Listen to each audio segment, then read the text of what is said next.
Salut à toutes et à tous, je vous souhaite la bienvenue dans un nouveau numéro du Let's Try Podcast.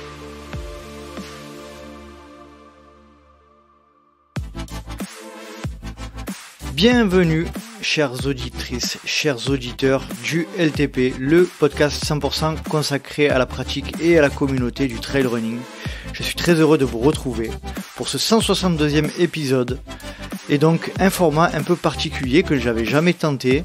Alors c'est un format à plusieurs invités, il y aura 3 invités et moi, le présentateur, votre serviteur. Et je vous présenterai un petit peu plus tard les invités de cet échange, mais il sera plutôt basé sur une opposition de point de vue, ce qui est assez rare dans le Let's Try Podcast, et je pense que ça vous intéressera fortement.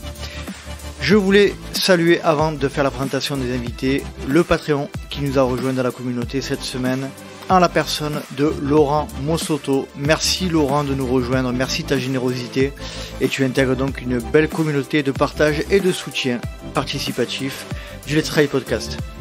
Et si, comme Laurent, vous souhaitez soutenir le LTP, rendez-vous sur Patreon, patreon.com/Let's Try le podcast. Allez, passons maintenant à la présentation de nos invités du jour. Comme je vous le disais précédemment, cet épisode sera basé sur un échange de points de vue en totale opposition. Et donc les 2 invités principaux seront Alexandre Bouchex, dit Casquette Verte. Alors je l'avais reçu dans le LTP, c'était le numéro 115 en février 2022, donc ça fait presque 1 an. Je pense qu'à peu près tout le monde le connaît, donc je vais pas vous faire une présentation. Il est parisien, il est chef de projet en informatique et il a une manière assez particulière de s'entraîner puisqu'il court à peu près 25 km par jour et il enchaîne les ultras à un rythme effréné. Et pour discuter de cette méthode d'entraînement ou de cette manière de s'entraîner, j'ai fait appel à Sébastien Cornette. Sébastien Cornette qui est considéré comme le défenseur de l'entraînement croisé, de l'entraînement avec du renforcement musculaire, donc il est en totale opposition avec l'approche plus instinctive d'Alexandre. Et donc Sébastien Cornette est le fondateur de l'école de trail. Il a également l'auteur du livre Courir moins pour courir mieux. Donc vous allez l'entendre, cet échange sera très intéressant tant les points de vue sont divergents mais toujours dans la bienveillance. Pour nous accompagner dans cet échange, j'ai fait appel à Yannick Bianchini, coach sportif de profession, ancien footballeur professionnel et soutien participatif du LTP, qui amènera un petit peu son point de vue aussi de professionnel. Donc vous allez l'entendre, un échange tout en simplicité, en décontraction et en bienveillance. Donc je remercie tous les 3 et tous les 2 particulièrement d'avoir eu cette approche très positive et dynamique et avoir accordé du temps au Let's Try Podcast. Et je vous conseille d'écouter cet épisode jusqu'à la toute fin car il y aura des petites surprises. Après cette introduction très longue, je ne vais pas vous faire patienter plus longtemps et je vous laisse profiter de ma conversation avec Alexandre, Sébastien et Yannick. Je suis avec Yannick Bianchini, Sébastien Cornette et monsieur Alexandre Bouchex. Salut à tous les 3. On va commencer par Yannick Bianchini, soutien Patreon, que je remercie énormément, qui est dans la communauté depuis un certain temps. Yannick, est-ce que tu pourrais te présenter en quelques mots, s'il te plaît ? Salut Nico, merci pour l'invite. Salut Seb et Casquette Verte. En fait, je m'appelle Yannick, j'ai 42 ans, je suis basé au Luxembourg.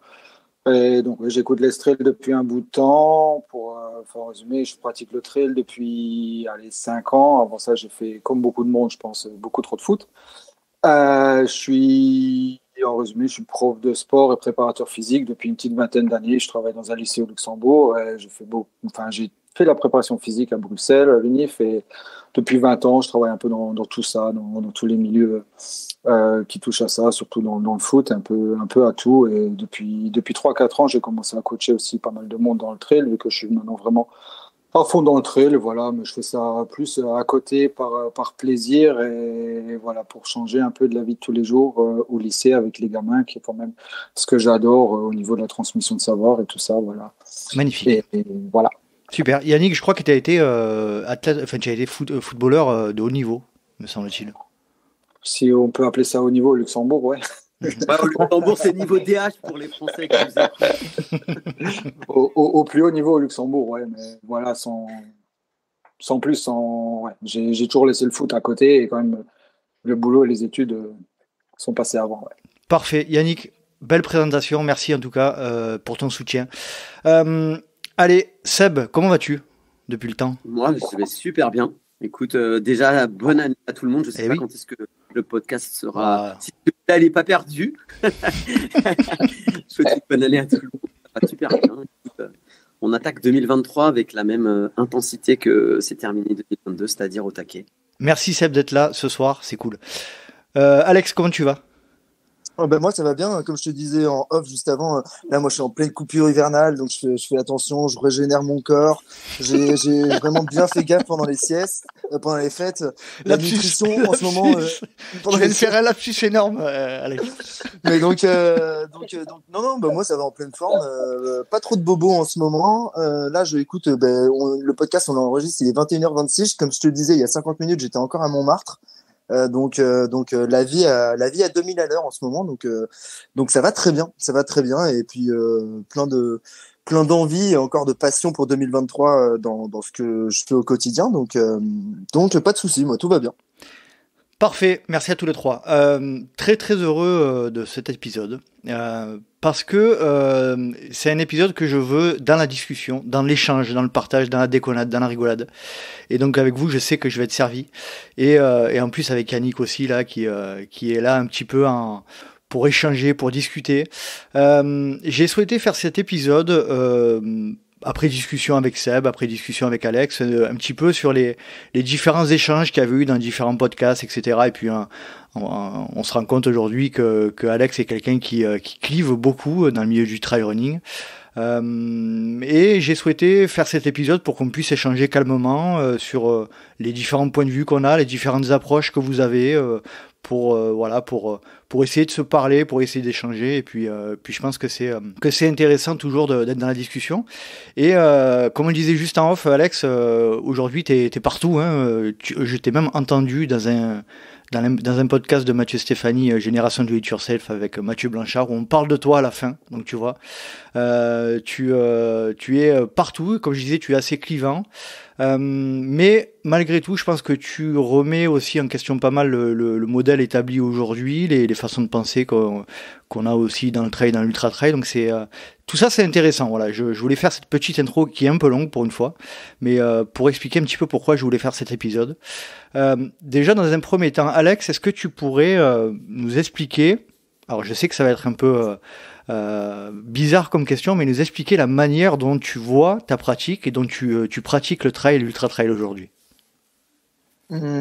Alors, comment je le vois? Déjà, c'est une pratique du quotidien. La manière dont ça l'était pas au départ, parce qu'au départ, il y avait des objectifs, des buts qui étaient, je me les fixais pas vraiment, mais ils étaient fixés de manière interne à mon fonctionnement. C'est-à-dire que je me voyais bien faire une diagonale des fous, faire un UTMB, essayer d'un petit peu aller à l'avant, et je savais qu'il y avait des petites choses à mettre en place pour pouvoir arriver à ça.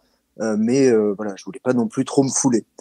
Donc ça a été une pratique que moi j'ai eue, donc là ça fait 8 ans que je cours, mais que j'ai eu entre, allez, on va dire ma 2e année et ma 4, 5e, 6e année. Et là, depuis 2-3 ans, depuis 2 ans, on va dire, que j'avais atteint le niveau, j'avais réussi à faire ce que je voulais faire, cette pratique s'est développée en version passion complète. Et maintenant, je dis plus que je fais de l'ultra trail. Enfin, si, je fais de l'ultra trail, mais c'est une passion et c'est un moyen de vivre au quotidien. Et je dis pas que c'est un moyen de survivre parce que la vie est pas trop chiante à côté non plus. Mais maintenant, c'est ancré en moi et c'est plus du tout quelque chose où je suis dans la recherche de performance, enfin de moins en moins, et j'essaie me en détacher pour justement ne pas me lasser de ça.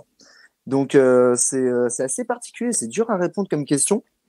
Après, c'était plus sur c'est aussi un moment de bascule, mais c'était plus sur la notion de comment tu pratiques, comment tu vois ta pratique, notamment au niveau de l'entraînement, au niveau ok. Alors, on rentre dans le dur, hein. On est là, on est pour parler pour parler d'entraînement, on est là pour parler c'est vraiment l'axe de discussion de cet épisode.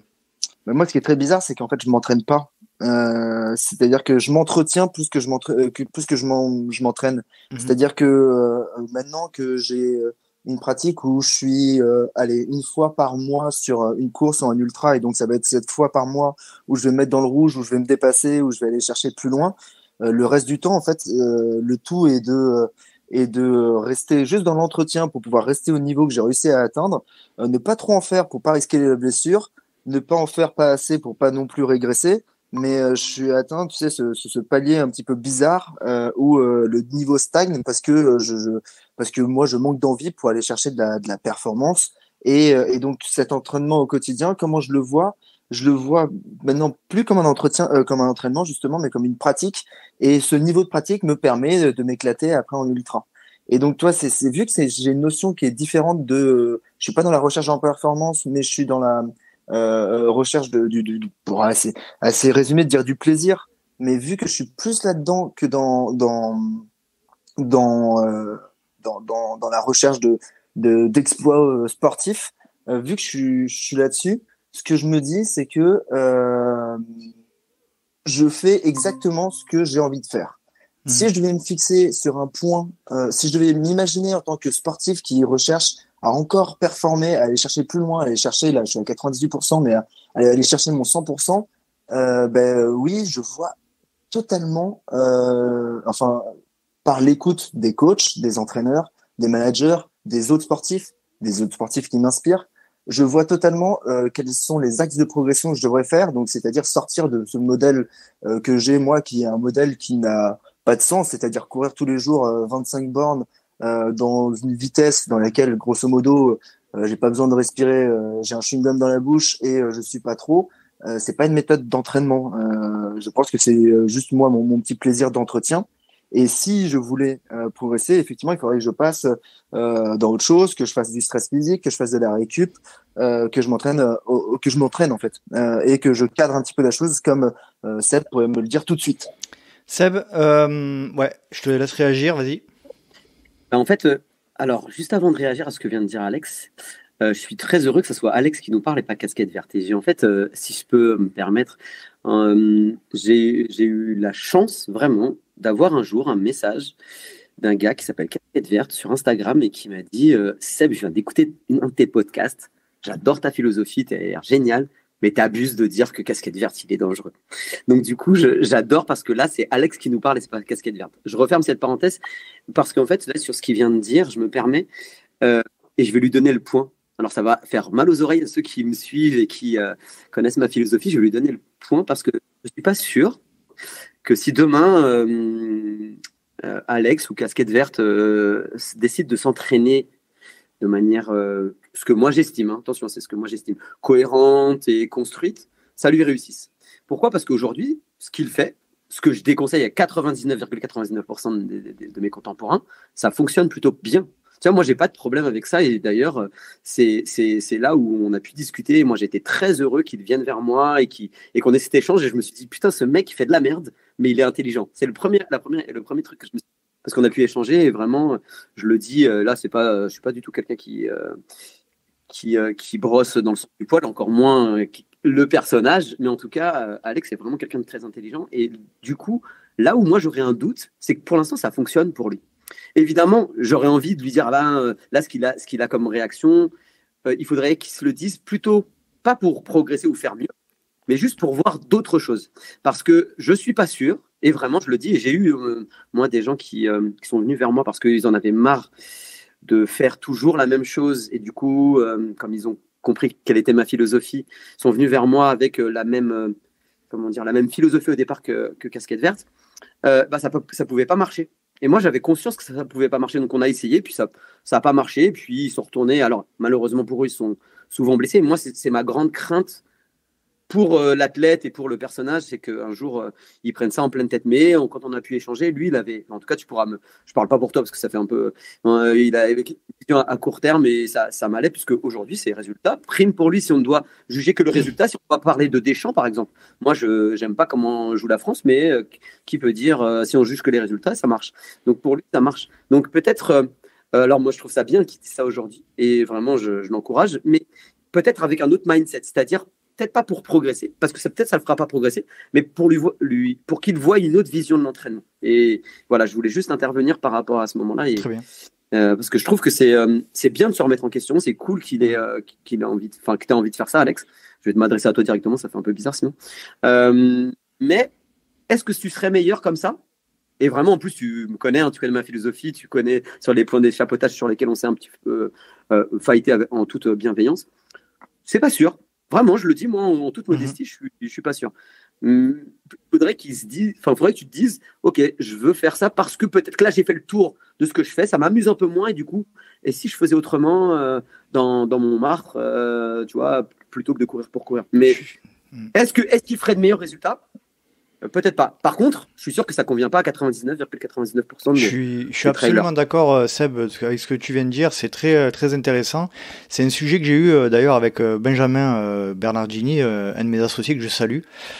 Et on avait un peu la même discussion sur Alex. On se disait effectivement, est-ce que c'est pas aussi la méthode la plus efficace? Et alors on parle pour toi, Alex, hein, tu compléteras ou tu diras le contraire si besoin. Mais est-ce que c'est pas la meilleure méthode pour toi aujourd'hui de performer comme tu as envie de performer? Et est-ce que si on te mettait des cadres plus stricts et qui seraient moins en accord avec ta façon de voir les choses, est-ce que tu serais plus performant? Vraiment, on se pose la question. Alors, je suis convaincu que je pourrais être plus performant en me mettant un cadre, en m'entraînant, en étant plus rigoureux sur plein de choses, parce que je le vois, en fait, maintenant j'ai la connaissance de mon corps et de ma capacité, et je vois que j'ai pas encore atteint le max de l'asymptote que je pourrais atteindre. Donc, je le sais qu'il y a ce truc que je pourrais chercher. Après, il y a ce que tu dis, c'est qu'en fait, dans mon quotidien, il faudrait vraiment que ça soit qu'on me force à rentrer dans ce cadre-là parce que j'aurais jamais la rigueur pour aller chercher un entraînement plus cadré et que ça me va bien d'être en fondamental à 90% ou 95% du temps.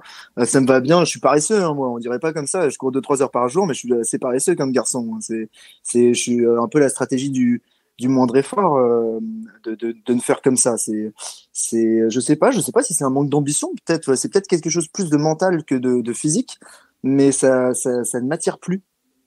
Ça ne t'attire plus, c'est-à-dire que t'as pas envie de continuer à t'entraîner comme tu t'entraînes aujourd'hui et tu aurais envie d'autre chose, c'est ça que tu veux dire? Non, c'est l'inverse. C'est l'inverse, d'accord.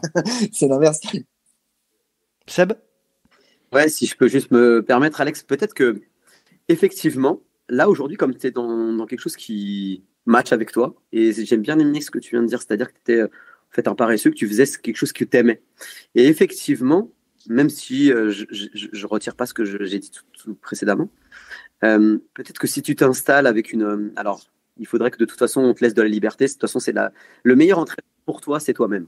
C'est ce que j'arrête pas de répéter à mes athlètes. Et aujourd'hui, alors c'est pas très commerçant, hein, mais j'ai refusé 230 personnes cette année. Donc c'est que et j'ai 90% de personnes qui restent. Donc c'est que ça se passe bien. Mais j'enlève la charge mentale de l'entraînement.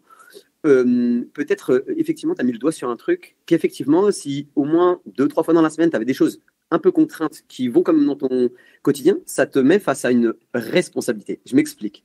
Là, aujourd'hui, tu fais ce que tu aimes et ça fonctionne bien. Si tu te mets à faire des choses qui sont un peu moins funny, bah, automatiquement, là, on va parler de préparation mentale. Tu vas avoir une espèce de chape de plomb qui va dire, attends, tu te contrains à faire quelque chose qui est pas fun, ben j'ai intérêt à progresser. Tu vois, c'est pour ça que je te disais, si pour l'instant dans ton mindset, t'as pas encore switché totalement en te disant bon, là déjà tu fais le chemin et déjà quand on avait échangé, tu disais peut-être qu'un jour je serais coaché. Je trouvais que c'était déjà bien positif. Tu as fait une super saison et félicitations pour ça. Mais du coup, tant que t'as pas touché du doigt tes limites, même si toi tu as conscience que tu pourrais faire mieux, bon, bah, il faut peut-être que tu restes comme ça. Et puis, que tu intègres progressivement. Et je me permets, ça fait un peu de prétentieux de te conseiller avec les résultats que tu as, mais je me le permets. Peut-être que si tu l'intègres progressivement, alors tu chasseras le petit bonhomme qui te dit ouais, mais attends, si tu fais cette séance-là qui te fait chier, il faut automatiquement que ça te fasse progresser. Tu vois ce que je veux dire, Alex? C'est le petit mindset, la petite routine qui va te dire ah ouais, mais là, si tu changes ta routine, bah, il faut que tu aies de meilleurs résultats. C'est ça qu'il faut réussir à faire. Et c'est vrai que je l'avais dit lors d'un podcast, alors je ne sais plus chez qui c'était, que en fait, quand quelqu'un vient me voir qui fait totalement l'opposé de ce que moi je préconise, bah, je lui donne quand même à manger à ce qu'il fait déjà. Exemple, j'avais quelqu'un qui faisait 2 heures par jour, un peu comme Alex. ben, même si moi, je n'étais pas fan de ça, ben, il fallait bien que je lui donne un tout petit peu et puis que progressivement, je l'intègre ce que moi, je pense être bon. Donc mais ça, c'est pas de la préparation physique, c'est de la préparation mentale. C'est s'adresser à l'homme ou la femme que j'ai en face de moi et que du coup, il faut qu'il y ait une décision en face. Et c'est pour ça que je disais, le meilleur coach pour l'athlète, c'est l'athlète lui-même. Si il y a une trop grosse charge mentale, alors que moi, je pense qu'il y a une trop grosse charge mécanique, physiologique et pas assez adaptée par rapport à l'entraînement que fait Alex, ben, en tout cas, s'il ne l'a pas accepté, ben, c'est l'emmener dans le mur, tu vois. Donc, toi, tant que tu ne te seras pas dit, bon, allez, au moins une fois par semaine, tu sais, quand Seb vient à Montmartre, je ne fuis pas et je viens faire une séance avec lui, par exemple. Je fais une boutade parce que malheureusement, j'étais sur son terrain de jeu, on n'a pas pu se croiser. Peut-être que ça viendra progressivement. Mais si ça ne vient pas, la charge mentale que tu vas avoir à faire une séance qui ne te plaît pas aura, quoi qu'il arrive, un effet délétère. Si je peux me permettre. Yannick, est-ce que tu veux réagir sur ce que tu viens d'entendre ? Ouais, mais moi je comprends quand même Alex par rapport à sa motivation, justement, par rapport à ce qu'il a dit. C'est vraiment prendre du plaisir dans la course. Et je pense qu'en mettant des entraînements, on va sortir du plaisir. Et son objectif, c'est d'aller faire les courses tous les mois, faire ses courses, découvrir ses endroits, sortir de Paris et donc s'entraîner, mais pas s'entraîner pour avoir des résultats. À partir du moment, je pense que c'est ça la différence, qu'on va rentrer dans un plan d'entraînement. Et je suis tout à fait d'accord. C'est pour ça que j'ai déjà fait l'école de trail de Steph. C'est là qu'on s'était rencontrés l'année dernière. Donc c'est là-dessus que je suis quand même un peu d'accord avec ce qu'il prône. Mais je sais que moi-même, souvent après le boulot, si je vais avoir une séance, école de trail ou que je m'étais préparé, souvent je vais pas la faire. Je vais juste aller trottiner parce que j'ai envie de me libérer, de me lâcher la tête. Et c'est là-dessus que je rejoins et que je comprends tout à fait Alex, que des fois, on a juste envie de courir pour courir. Et je pense que ça va dépendre de l'objectif qu'on cherche derrière, de l'objectif que la personne ou l'athlète cherche derrière. C'est vraiment pour aller chercher la performance. Là, il va falloir s'entraîner avec un plan d'entraînement. Quoique, les Américains, ils sont quand même très forts pour eux. C'est vraiment augmenter la VO2 max dans le genre un peu comme Alex fait, même s'il commence à en revenir.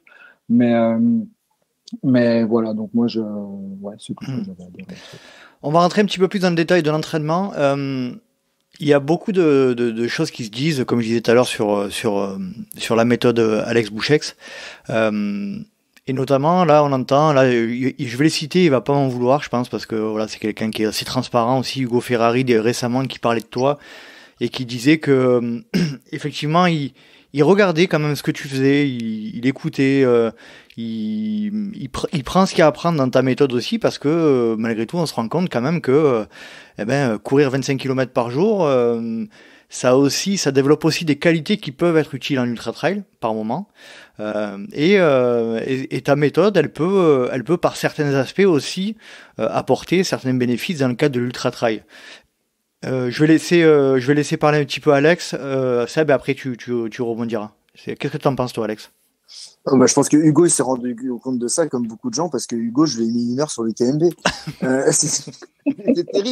C'est terrible, mais en fait il faut passer par ça. Il y aura un droit de réponse d'Hugo. Ouais, mais t'inquiète pas, pour l'instant il y a 2-1, il m'a dit 2 UTMB, je lui en ai mis 1, il y a la réponse l'année prochaine en 2023.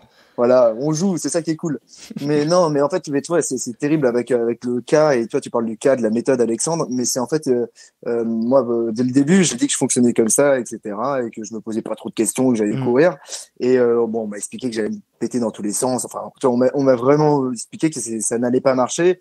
Et puis petit à petit, tout le monde revient sur sa parole en disant merde, c'est un peu marché. Donc c'est un peu dommage qu'il ait fallu que je le prouve sonnant et trébuchant pour que ça fasse changer d'avis. Mais je comprends que les gens soient étonnés au regard. C'est parce qu'en fait il y a quand même le dogme, le mot est un peu fort, mais la méthodologie est assez claire. Elle évolue peu maintenant, j'ai l'impression, depuis 3-4 dernières années, sur qu'est-ce qui marche pour 80% des gens, avec de l'adaptation un petit peu derrière, mais il y a un canevas, un tronc commun qui marche bien, et voilà le tronc commun qu'il faut un peu suivre pour pouvoir atteindre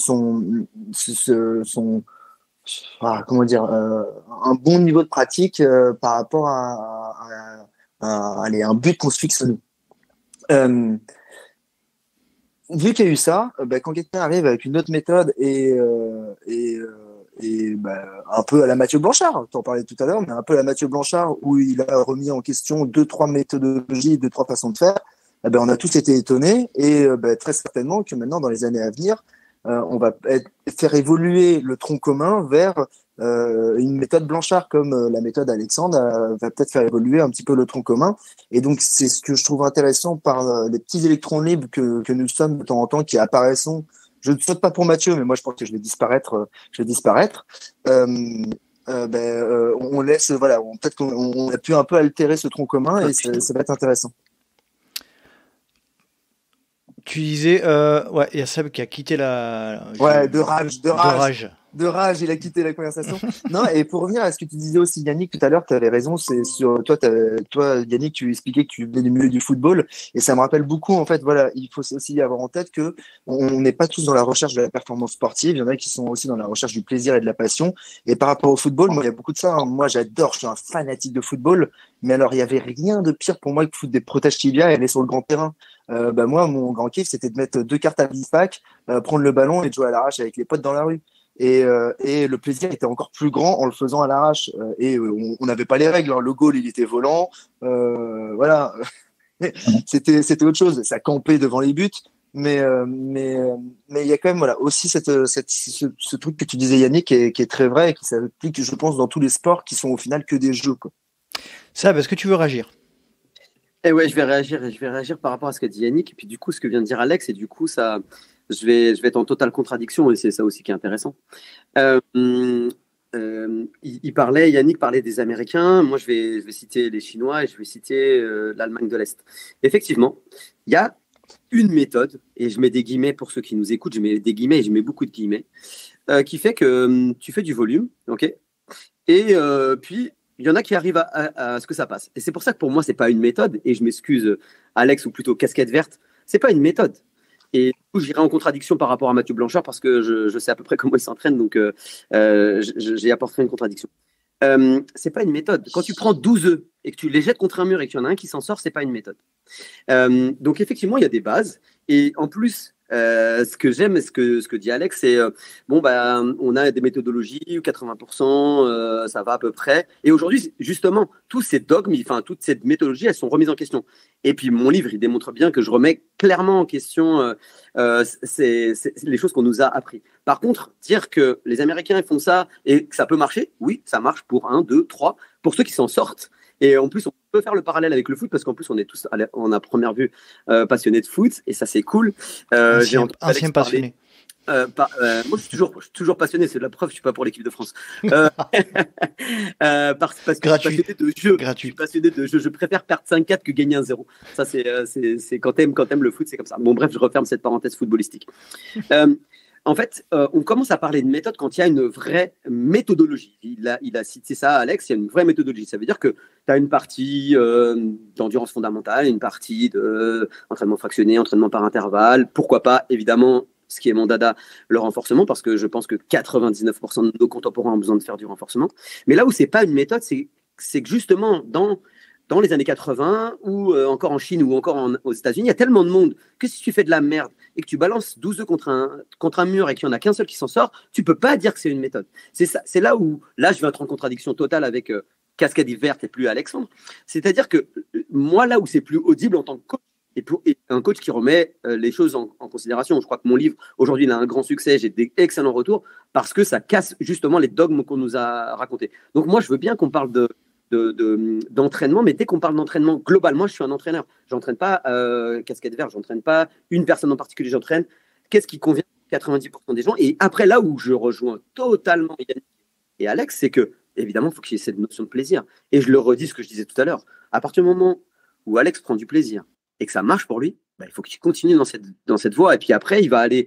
Mais là où je suis plus d'accord, c'est d'entendre que c'est une nouvelle méthode qui arrive. Non. Je te rassure, Alex, il y en a plein qui ont fait ça. Et pendant longtemps, on les a appelés les étoiles filantes du trail. Et juste après, j'arrête de parler, le premier Nico. Pour Mathieu, il fait du renforcement, il fait de l'entraînement croisé. Il fait d'autres choses, mais il a une vraie méthodologie d'entraînement. Oui, il a fait plus de choses parce qu'aujourd'hui, il est vraiment professionnel. Évidemment, il fait plus de volume. Mais là où moi, et c'est vrai que c'est mon dada, Et c'est là des fois où je me frite avec ceux qui sont les dieux du volume, et qui se reconnaîtront et avec qui j'ai des débats, et j'adore ça. Parce que j'adore débattre avec les gens qui ne sont pas d'accord avec moi. Mais en fait, ça convient quand on sait que c'est qu'un curseur de la charge. Ce n'était pas la charge globale. Et là, Alex a le temps, il aime ça, d'aller courir 2 heures par... C'est cool, ça marche pour lui. Moi, ce que je veux que les gens entendent, c'est que si ça marche pour lui, que les gens qui lui ont dit « Attention, tu vas te péter », oui, parce que des gens qui font pareil qu'Alex, dans le 99% des cas, ils vont se péter. C'est ça ma problématique. Mais ça marche pour Alex, c'est cool, tant mieux. Mais il commence quand même à se poser des questions, et ça c'est quand même enrichissant, et c'est là que c'est intéressant. Non, mais là, moi, ce qui me vient comme réflexion là, c'est qu'effectivement, tu as bien fait, Alex, de me reprendre en me disant que j'avais dit que c'était une méthode, ou que c'était et que c'est, en fait, j'ai l'impression que pour toi, Alex, en fait, c'est pas du tout pensé comme une méthode ou quoi que ce soit, c'est complètement naturel, et que c'est complètement pas réfléchi, en fait. C'est complètement itératif. Hein. Moi, je suis effectivement. J'aime bien ton image des œufs qui s'écrasent sur le mur. Moi, ça me va. J'ai toujours préféré les omelettes et les œufs au plat aux œufs de mur. Donc cette méthode me va bien. Mais ce que je me dis, c'est qu'en fait, s'il y en a un sur les 12 qui a survécu, c'est que les 11 autres, ils peuvent survivre. Et tu vois, je garde cet espoir dans l'humain que tu n'as plus. Toi, tu es le Deschamps qui a sorti Benzema du terrain parce qu'il est rentré. C'est le pessimisme incarné. Ah merde, ça coupe. Mais non, mais globalement, je suis assez d'accord. Mais ouais, mais en fait, je voulais à aucun moment, et donc je pense qu'on est d'accord là-dessus, c'est que moi, c'est pas une méthode, hein, c'est juste une façon d'aborder la chose, parce que ça va bien avec mon calendrier, parce que ça va bien avec ma façon de concevoir le sport, de jouer en fait avec le sport. C'est plutôt ça qu'une méthodologie d'entraînement. Et quand je parlais de Mathieu, qui change un peu certains dogmes, clairement Mathieu il a une méthode, et il a juste, en fait, le seul truc où je me trouve un petit peu proche de Mathieu, c'est que Mathieu a fait de l'itératif, c'est-à-dire qu'il a dû tester et un peu se casser la gueule. Il a testé des trucs qui n'étaient pas que dans les livres, même s'il a beaucoup documenté. Je parle pour lui, mais il a testé vite quand même, parce qu'il a pas énormément putain, d'expérience. Ah mais ouais, quand tu passes de 0 à ton premier marathon, je sais plus, en 4 mois, et que il a tes premiers ultras très rapidement. Il a commencé il y a 5 ou 6 ans l'ultra, enfin le trail, il a testé très vite quand même. Premier de Sar Elite, t'es sur l'UTMB et tu fais 3e, bon, voilà.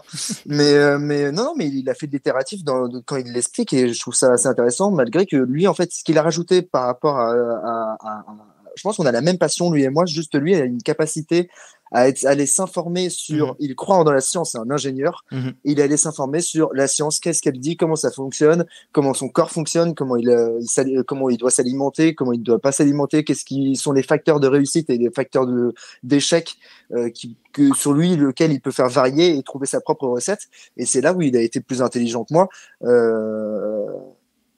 pour atteindre l'objectif que lui se fixait, qui était un objectif sportif en tout cas. Yannick, est-ce que tu veux réagir sur ce sujet-là? Non, pas spécialement. Je me demande, Mathieu, il était blessé en début d'année, l'année dernière. Hein, je crois qu'en début d'année, il était blessé. Il s'est blessé en juillet, il s'est fait une entorse dans mon souvenir. Seb.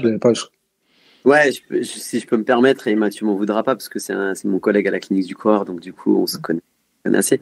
Mais combien, moi je voudrais juste parce que mon idée c'est d'être un petit peu autant casquette verte et le troublion, parce que il y a plein de gens qui disent oh là là c'est un malade, mais moi j'aimerais être le troublion là en disant il y a combien d'Alex Bouchex, il y a combien de Mathieu Blanchard, c'est des gens exceptionnels. C'est là où moi j'ai monté ma méthode à l'inverse de ce qui se pratique. C'est-à-dire que j'ai pas regardé ce que faisaient les élites. J'ai regardé qu'est-ce qui marche pour 90% de mes contemporains. Et la méthode École des Trails, elle est faite comme ça. Et aujourd'hui, il y a des élites qui utilisent cette méthode. Ce que je veux dire, c'est que effectivement, moi, si, j'ai totalement foi, Alex, mais justement, les œufs, je les jette pas contre le mur parce que je veux en prendre soin et j'aime tellement les œufs. Moi, j'aime l'œuf parfait. Tu sais, celui qui est le meilleur, là, qui est nickel. Donc, du coup, ce que je veux, c'est pas le casser. Et malheureusement, on sait qu'un athlète qui ne se blesse pas, c'est un athlète qui progresse. Alors, oui, avec une progression lente, mais quelque chose qui va l'installer. Et à partir du moment où on fait un constat qu'on est dans une société qui, physiquement, est en perdition, on va pas se mentir. Hein. Moi, je suis coach athlète santé depuis à peu près 17 ans et j'ai fait partie des premiers. On devait être remboursé par la sécurité sociale. On attend toujours. Oui. Ouais. J'ai même fait partie de ceux qui étaient reçus par, à l'époque, Roselyne. Il y a quelques trucs qui ont été faits quand même sur ce. Ouais. Mais ça, c'est pas dans les faits en tout cas. Non, en tout cas, on est en retard. Tout ça pour pas dire dans les que faits. l'une des premières qualités qu'on perd, c'est la force. Et où quand même 90% de nos contemporains sont pas assez forts. Donc oui, il y a des Mathieu Blanchard qui sont exceptionnels, des êtres exceptionnels. Il y a des Kylian Jornet, il y a des Diego Pazos, des François Daen. Mais en fait, là où on doit réfléchir en tant que moi, ce qui me fait plaisir chez Casquette Verte, c'est qu'il inspire les Parisiens à aller courir. Voilà, moi, le seul moment où je suis content de Casquette Verte, je parle pas d'Alex, je parle de Casquette Verte, là, je suis content, c'est quand je vois que les gens ils se disent « Ah, moi aussi, je peux courir. » Et oui, si t'es dans une grande ville, ben oui, tu peux courir. Et si lui te motive à courir, super. Attention, fais-le progressivement, fais des choses qui vont te permettre de faire les choses progressivement pour que ton corps puisse s'adapter. Mais c'est ça juste l'idée, tu vois, c'est de renverser la pyramide. On a toujours fait les plans d'entraînement comme ça. Et on a toujours regardé ce que faisaient les meilleurs et on fait du ruissellement. Sauf que en entraînement et dans l'économie, le ruissellement, ça marche pas, même s'il y a certains qu'on a essayé de nous faire croire ça depuis très longtemps. C'est d'abord la base, qu'est-ce qui fonctionne pour la base, et puis après, tu vas justement jouer sur le curseur du volume, curseur de l'intensité, curseur du renforcement, en fonction de... Moi, j'ai des bûcherons qui sont athlètes et qui sont des très bons athlètes. Est-ce que tu crois que je leur fais faire autant de renforcement que je ferais faire à Alex si jamais on devait collaborer ensemble? Évidemment que non. Enfin, tu vois, ça s'adapte et c'est vrai que ça doit s'adapter à tous. Mais attention, il faut que les athlètes de haut niveau, les athlètes qui vous font rêver, soient des inspirations. Il ne faut pas qu'ils soient des guides. Attention à ne pas se tromper de base de réflexion, quoi. Et oui, c'est ce que j'essaie de remettre en question. Combien il y a de Kipchoge? Regarde les plans d'entraînement marathon, ils sont tous aussi stupides les uns que les autres, c'est-à-dire tu veux faire tant au marathon, regarde, alors je ne vais pas citer le magazine parce qu'ils ont fait 2 articles sur moi, alors je vais dire qu'il est bien ce magazine, mais il y a quelques articles de magazines qui te disent tu veux faire 3 heures en marathon, voici le plan d'entraînement. C'est aussi facile que ça. C'est un peu réducteur. Bah non, mais et malheureusement, tu vois, la pyramide, elle est inspirée à l'inverse de ce qu'elle devrait inspirer. Alex, est-ce que tu veux réagir? Il me disait qu'il aimait le beau football, mais là, il nous fait du Deschamps, en fait. Il nivelle par le bas le niveau, quoi. Tu es en train de nous faire des plats du pied sécurité, alors qu'il faut la prendre comme elle vient. Il faut la prendre comme elle vient, et puis c'est comme ça que c'est souvent le plus joli, quoi. Non, mais je comprends totalement. C'est vrai qu'en fait, on est sur c'est atroce de dire ça, mais c'est quand tu t'adresses à des grandes masses, à des grandes audiences, sur la grande audience, effectivement, il vaut mieux jouer le plat du pied sécurité que d'aller rechercher, que de pousser tout le monde à bout, et il y en a 80% qui partent au suicide, et les 20 autres pourcents, ils vont s'en sortir, et ça va être magnifique. Et peut-être que tu as raison. Je reviens sur le message que je t'ai envoyé, peut-être tu as raison que je suis un peu dangereux là-dessus, parce que je suis plus dans la recherche de l'exceptionnel et de la brillance, et chez tout le monde, je suis convaincu qu'elle peut exister. Après, chacun à son niveau, mais que chacun peut aller faire de l'exceptionnel et la prendre comme elle vient. Et de temps en temps, je trouve que c'est un petit peu dommage que on freine un peu on va dire des vices ou des excès potentiels, parce que on sait que aller tout le temps chercher ou un tout petit peu chercher dans cet excès, il y a un risque. Et donc, vu qu'on veut éviter ce risque et qu'on essaye de niveler tout le monde dans une courbe de progression qui est progressive, qui est sans à-coups, sans donc danger, c'est parfois un peu, ça en devient un peu triste, et ce qui fait que parfois, quand un sport se professionnalise trop, ça devient chiant, quoi. Donc c'est peut-être ce côté-là. Non, ne te déconnecte pas, Seb. S'il se déconnecte... Seb, il doit se déconnecter, mais sans dire de gros mots. Exactement.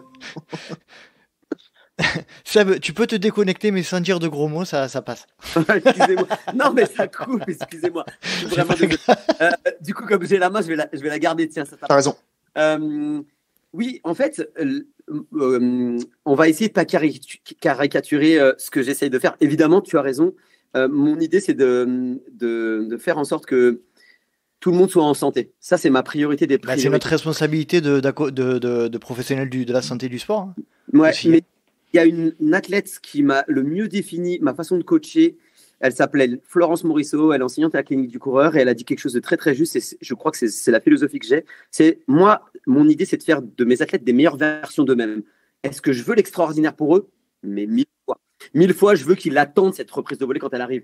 Sauf que toi et moi, on sait, parce qu'on a dû faire du foot, que ils vont faire une go-vous. Voilà, 9 fois sur 10, tu tues le mec au 10e étage. Ben, en fait, à partir du moment où c'est la répétition, et là, je suis d'accord avec toi, et je l'ai dit tout à l'heure, et j'espère que les auditeurs vont l'entendre, le meilleur coach pour l'athlète, c'est l'athlète lui-même. Le coach, il est juste là pour donner pour enlever la pression de l'entraînement et permettre à l'athlète de se décharger de ce que peut être la lourdeur de l'entraînement. Mais moi, je ne fonctionne qu'avec les intensités, donc le ressenti. Ce qui m'importe, c'est le ressenti. Et du coup, mes athlètes, à la fin d'une course, je me fous de leur classement. Ce que je veux, c'est qu'ils me laissent un vocal avec est-ce que j'étais bien, est-ce que j'étais pas bien. Après, dans leur sortie spécifique, est-ce que j'étais bien, est-ce que j'ai pris du plaisir. Voilà. Et si tu es un athlète qui est capable de gagner une course internationale, tu seras dans le devant de la course. Et si tu es une de mes Martines, moi je les appelle mes Martines, mais c'est fait avec beaucoup d'affection parce qu'elles existent vraiment d'ailleurs, tu auras fait le meilleur de toi. Donc là où on se rejoint, c'est que évidemment, moi je veux l'excellence des gens. Malheureusement, là où ça va nous dissocier, c'est que je ne crois pas que les gens soient hyper progressifs. C'est là où je me suis permis d'intervenir et de dire attention, déjà, les gens ne sont pas assez progressifs.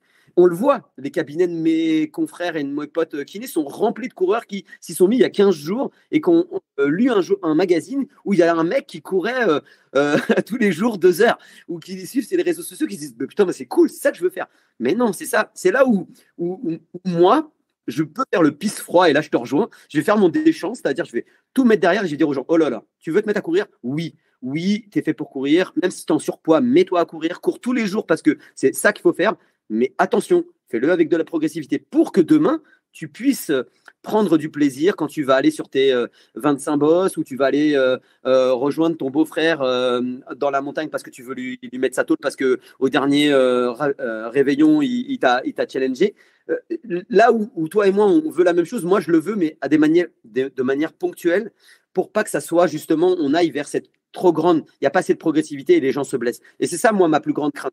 Parce que d'abord, je suis coach athlète santé et parce que je le vois perpétuellement. Et puis, on va pas se mentir, moi, je suis un ancien athlète de haut niveau. J'ai fait tellement de bêtises que aujourd'hui, quand je les vois se répéter, ces bêtises-là, et malheureusement, les dogmes dans l'athlétisme et dans le trail, même si c'est un sport jeune, ils sont encore là. Ben voilà, toi, on est tous les deux troublions. Alors, deux avec des opposés parce que moi, j'essaie d'être coach et je fais attention aux gens. Et toi, c'est uniquement toi. Et ça, c'est ça qui est cool. Et je comprends que tu puisses motiver. Et moi, j'adore que les gens puissent se bouger grâce à toi. Par contre, je leur dis, hey, moi, je suis là pour dire, c'est bien, mais si tu veux faire demain, t'es pas Alex. Aujourd'hui, le seul truc qu'on pourrait me dire, c'est que effectivement, j'ai fait partie de ceux qui se disaient, bon, lui, il va durer 6 mois. Bah, t'as pas duré 6 mois. Je t'applaudis vraiment, et je te l'ai dit quand on a échangé par message, je te félicite. Par contre, j'encourage clairement pas personne à faire comme toi. Sauf si on a la chance d'avoir quelqu'un qui a des qualités, parce que tu as certainement des qualités physiologiques, génétiques que tu ne soupçonnes peut-être même pas. Yannick, de ton côté, ton approche, toi, de ton accompagnement sportif envers tes athlètes, tu as dit que tu as suivi la formation de Seb, une des formations de Seb, et tu es plutôt sur l'approche progressivité? Oui, d'office, c'est clair que je pense que notre premier rôle, c'est ce que Seb vient de dire, c'est de faire attention que nos athlètes se blessent pas. S'ils se blessent, on a mal fait notre boulot. Donc, c'est l'objectif premier. C'est une discussion. Hier, pour une anecdote, j'étais faire une sortie, je suis revenu, il y a une cliente qui m'a dit, elle a été blessée pendant les 6 derniers mois, elle a déjà fait plein de marathons, et j'allume mon téléphone après ma sortie, et elle m'a écrit, ah tiens, regarde, je me suis inscrit à un marathon dans 4 mois.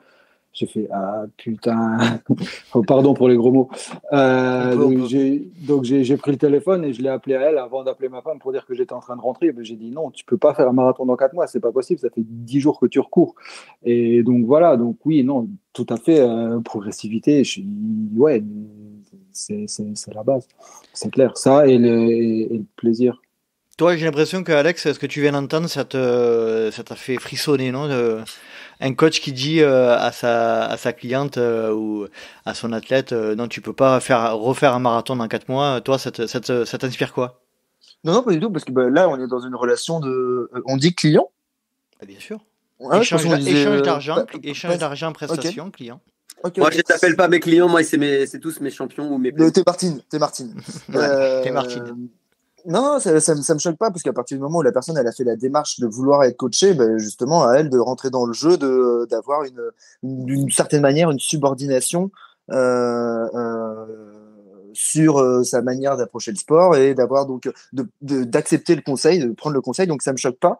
Là où moi ma vision plus macro est différente, c'est que je suis un peu de la team. Faut laisser les gens faire leurs erreurs parce que t'apprends jamais mieux que quand tu fais l'erreur, quoi. Et c'est pas bien pour le trou de la sécu. Ça va remplir les cabinets de kiné peut-être un petit peu. Ouais, le mec, bon, le gamin, allez, il va faire l'erreur une fois, il va se planter en vélo, ça va lui apprendre une fois. Est-ce que je suis juste prêt à peser le risque qu'il se plante une fois et qu'il apprenne bien? Ça, c'est plus dur. Yannick? Je sais déjà planter avant et des marathons, elle en a déjà fait. Et voilà, et moi, ce que je dis, ce que j'aime bien leur dire à mes coureurs, c'est moi, mon objectif, c'est que dans 10 ans, on se voit encore sur des courses et qu'ils soient encore en train de courir dans 10 ans et pas disparaître dans 3 ans. Si mon objectif, c'est de dire client, de prendre l'argent, de faire ton personal best au marathon dans 6 mois, non, c'est pas ça mon objectif. L'objectif, c'est, je dis alors, il faut aller trouver quelqu'un d'autre parce qu'avec moi, ça va pas passer. C'est un objectif long terme pour qu'ils se prennent à eux en main par la suite et qu'ils puissent, pourquoi pas, faire eux-mêmes leur programme et qu'ils puissent encore courir dans 10 ans. Ça, c'est un peu... C'est intéressant, c'est une question que je me pose parce que tous les coachs avec qui j'ai pu parler, que ce soit sur Insta ou dans la vraie vie, Insta c'est la vraie vie aussi, mais j'ai toujours une vaste blague, Alex. C'est une vaste blague le LTP. non, dis pas ça. Ah, il a redit un gros mot. Non, mais en fait, c'est un truc où je me pose une question, c'est est-ce que ça existe des...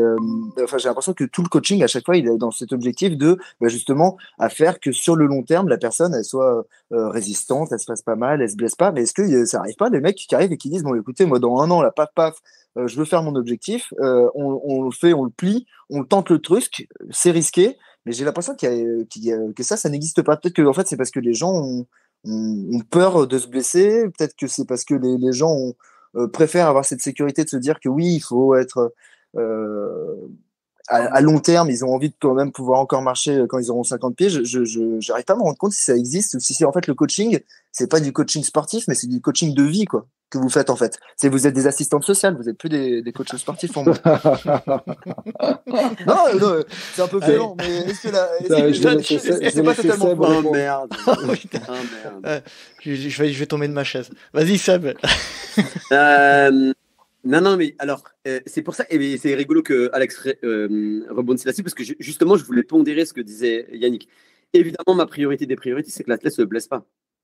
Maintenant, j'ai un athlète dont j'ai évalué, parce que c'est ça, en fait, la problématique, Alex. C'est pas que, quand je disais, il y a des magazines qui disent, tu veux faire 3 heures, voilà, il y a un plan d'entraînement comme ça. Sauf que si tu évalues la personne, et que physiologiquement, il n'y a rien aujourd'hui qui dit que dans 3 mois ou 4 mois, elle va faire un marathon en 3 heures. Ben non, mais toi, tu es coach. Et est-ce que je vais... par contre, j'ai un athlète qui est largement capable de faire moins de 2h20. Ben évidemment, on va jouer. Est-ce qu'on va réussir? Peut-être pas. Est-ce qu'on va se planter? Certainement. Mais ma priorité, c'est de ne pas le blesser. En fait, c'est là où je ne suis pas du tout l'assistante sociale. C'est que moi... en stage, crois-moi, et c'était assez drôle, comment dire, rares sont ceux qui m'aiment. Quand je dis ça, c'est-à-dire, évidemment, je suis un mec agréable, j'adore blaguer, mais pendant la séance, si j'ai fini une séance et que les gens ils m'aiment à la fin de la séance, c'est clairement que j'ai pas bien fait mon boulot. Donc, je suis tout sauf quelqu'un qui va caresser dans le sens du poil. Par contre, là où moi ça m'intéresse et là où je rejoins Yannick, c'est que du coup, on va essayer d'être au mieux. Et du coup, ça c'est objectif. C'est-à-dire Alex, on ne se connaît pas, tu viens me voir, tu me dis, il y a 5 ans, j'ai rien fait et dans 6 mois, je veux faire un ultra. Et évidemment que je vais te dire non. C'est sûr et certain que je vais te dire non. Par contre, je te teste. On fait des tests ensemble parce que c'est ça, la base du coaching. C'est d'abord, on fait un état des lieux, puis après, on voit où on peut aller. Il s'avère que tu as un bon temps de soutien, une bonne endurance. Et peut-être que mon plan d'entraînement, ma vision, pour toi, elle sera plus courte que pour ma Martine qui vient me voir. C'est évident que là où, en fait, il faut que toi, tu sois convaincu qu'un bon coach, c'est toi et toi-même, mais c'est aussi celui qui va être en face de toi, qui aura réussi à t'analyser toi, qui a compris. Toi, tu viens me voir, tu dis, Seb, moi, je m'en fous si dans 3 ans, je ne peux plus marcher. Et moi, clairement, ce n'est pas ma philosophie. Mais est-ce que le challenge aurait pu me botter il y a 3 ans? Allez, tiens, je vais tenter d'exploiter au maximum son potentiel. C'est exactement ce que je fais. J'ai reçu 300 demandes, j'ai passé 60 entretiens, j'ai choisi 5 personnes seulement cette année sur tous mes athlètes. Et ben en fait, il y a des athlètes, je vais essayer de les emmener à leur limite. Alors, tu vois, mais c'est ça l'idée. Mais leur limite, c'est pas la limite qu'eux se sont fixés. Quelqu'un qui vaut 3 heures et qui veut faire 2h30, ben, je lui dirais, comme a dit Yannick, va chercher quelqu'un d'autre parce que moi, je ne serais pas capable de le faire. Ou va faire un stage au Kenya, tu trouveras des produits parfaits pour. Ça, c'est autre chose, c'était du coaching. Ouais, non, mais tu vois, c'était le joke. C'était le joke, mais évidemment, l'idée, est-ce que quand je t'ai dit que je veux faire de mes athlètes des meilleures versions, bah oui, je veux qu'ils aient des souvenirs comme toi, tu as des souvenirs, je veux qu'ils se mettent au maximum, et puis après, ben, tant qu'ils sont en santé, mais on peut.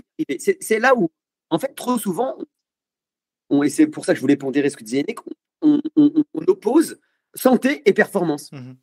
Ma méthode, elle fait l'inverse. D'abord, si tu es en santé, tu seras performant. Et trop souvent, on dit, ah ben moi, je veux faire tant à ce 10 km, à ce marathon, et je vais absolument faire ça. Oui, mais si tu n'es pas mécaniquement, physiologiquement adapté à ça, bah, tu ne le feras pas. Donc, c'est te raconter des histoires, de te faire croire que tout le monde peut faire un ultra par mois. Bien sûr que non, parce que la probabilité que tu te blesses au 2e ou au 3e, elle est exponentielle. Ça passe pour une exception. Super, applaudissons-le et prenons-en, enfin tu vois, soyons heureux pour lui. Moi, je le répète, je suis à l'opposé de ce que préconise Casquette Verte, mais est-ce que je suis heureux quand il fait une bonne perf? Derrière mon écran, je suis le premier à applaudir. Est-ce que mes athlètes me disent, putain, t'as vu, il a encore réussi ce connard? Eh ben, je leur dis, ouais, mais j'irai toujours pas dans ce sens-là. Tu vois, c'est en fait, il ne faut pas opposer santé et performance parce que je pense que les deux sont intimement liés. Et je disais, il y a des appâts. On a eu la chance de faire un podcast avec Nico et mince, rappelle-moi son prénom. Anaïs. La demoiselle. Anaïs qui est appât. Voilà, il y a des appâts. Mais effectivement, activité physique adaptée. Oui, activité physique adaptée ou coach athlète santé, ce que j'étais moi tout au départ. Évidemment, il y a ça. Et il faut qu'il y en ait de plus en plus d'ailleurs, petit aparté. Il faut on manque d'appâts, on manque de coach athlète. Mais par contre, là où moi, je me différencie des autres coachs, même pour les athlètes élites, c'est que ma priorité, c'est quand même la santé de mon athlète. Et je sais on va être des fois à pas grand-chose. On sera là. Alors, j'aime pas être sur la crête parce que moi, je préfère être juste un petit peu en dessous. Mais évidemment, tu vas l'emmener à ça. Tu vois, c'est là pour aller, pour peut-être casser ton idée que tu as sur les coachs. Alex, c'est de se dire, bien sûr que moi, je veux aller tirer le maximum de mon athlète. Par contre, ben, si je n'ai pas une réponse physiologique et physique adaptée, ben, je saurais dire je suis objectif et je ne le laisse pas partir dans. Je préfère toujours me tromper et dire à un athlète non, c'est pas possible de faire ce que fait Alex, et puis me dire putain, je passe à côté du deuxième Alex, plutôt que de lui dire vas-y, et la probabilité qu'il se plante, elle est bien plus grande que l'inverse. Par contre, est-ce que je vais essayer de l'exploiter? Et si j'ai un Alex et une Martine, je verrai bien que les deux vont pas avancer à la même vitesse, et on va quand même arriver au même but. Pas avec le même chemin, ça c'est sûr. Et j'aime bien répéter un truc, ça fait un peu philosophie de comptoir, je m'excuse, mais en fait, le but, c'est pas le bonheur, c'est pas le but, c'est le chemin. Et dans la préparation, si tu as pris du plaisir dans ta préparation, si tu as adapté et que tu as pu adapter à ta vie professionnelle, familiale, sociale et physiologique et mécanique, voilà, et le jour de la course, il peut que se passer un truc correct. Merci Seb, en tout cas, moi j'abonde dans ton sens, hein. Je pense qu'il y a Yannick aussi, nous les coachs, parce que moi je suis coach professionnel aujourd'hui dans une structure qui s'appelle Expert Sport Coaching, et on accompagne les athlètes et on fait attention effectivement à leur santé, et ce que tu disais tout à l'heure, Alex, c'est vrai que c'est peut-être un peu réducteur pour les coachs, c'est-à-dire que non, on n'est pas des assistantes sociales. Par contre, effectivement, moi c'est amélioratif. Hein. Quand on parle d'assistante sociale, tu vois, c'est rien de péjoratif. C'est pas péjoratif. Ah, moi c'est vraiment assistante sociale. Pour moi, je trouve que c'est un super boulot parce que c'est driver un peu la vie des gens, aider les gens qui ont pas les bons prismes, les bons canaux. Et c'était plutôt dans le sens amélioratif. Ok. Et donc effectivement, si ça, comme le disait Seb, ça va dépendre du profil de ton athlète, de ses qualités, de ses défauts, et nous sans cesse on a autant de cas de coaching que d'athlètes, quoi. Donc c'est ça qu'il faut comprendre, c'est que moi je suis amené aujourd'hui à accompagner des gens qui ont un très bon niveau et des gens qui se remettent à courir, donc t'as pas du tout la même approche, et effectivement il faut savoir s'adapter. C'est vraiment ça la première force d'un coach, notamment dans nos milieux, c'est de savoir s'adapter à la personne qu'on a en face. Ça, c'est clair. Yannick, tu veux réagir sur ce sujet-là? Non, ouais, la première chose, je dirais la beauté aussi, parce que sinon, ce serait embêtant si on avait tous les mêmes profils. C'est ça, ils ont tous des autres profils familiaux, ils ont tous un autre boulot, ils ont tous un autre passé, ils ont tous une autre motivation. C'est ça qui est bien, c'est ça qui nous challenge aussi un peu, quand même, tous les jours, je pense. Seb, je vais te poser une question. Allez, dis-nous franchement, entre 1, 2, 3, 8 yeux. 8. Entre 8 yeux. 4 x 2, ça fait 8. Il est 22h15, c'est normal. Allez, ça remet un petit peu en cause tous tes principes, la manière dont Alex performe. Alors, un petit peu. Je m'excuse je m'excuse et je le répète. Je trouve Alex un mec hyper intelligent. Vraiment, je le répète, sa démarche, alors qu'on se connaissait pas, m'a prouvé que c'était un gars intelligent. Mais non, ça remet pas en question. Au contraire, en fait, c'est justement, et c'est assez drôle parce que lui et moi, en fait, on est victimes de caricatures. C'est-à-dire que moi, des fois, je fais des podcasts avec des gens qui disent « Ah, mais Seb, tu dis pas courir, tu vois. » En fait, j'indique juste que, en fait, la charge d'entraînement, c'est la priorité des priorités. Dans la charge d'entraînement, oui, il y a le volume, mais c'est un curseur. Il y a l'intensité, il y a la complexité, la spécificité et la monotonie. Donc, en fait, tout ça pour dire que être coach dans le trail, aujourd'hui, c'est beaucoup plus passionnant que d'être coach en demi-fond, parce qu'aujourd'hui, si tu veux être coach en demi-fond, bon, bah, écoute, on a fait à peu près le tour. Les études, elles sont toutes à peu près cohérentes. C'est mieux si t'es africain de l'Est, si t'as un poids distal qui est le plus petit possible. Alors qu'en trail, il y a des facteurs de performance qui sont tellement énormes que c'en est passionnant. Mais à titre perso, vraiment, vu que j'ai vu que c'était un gars intelligent, ça aurait été un mec con, franchement, oui, déjà, je le suivrais pas, alors que lui, il me suit pas, ce salopard, sur les réseaux sociaux.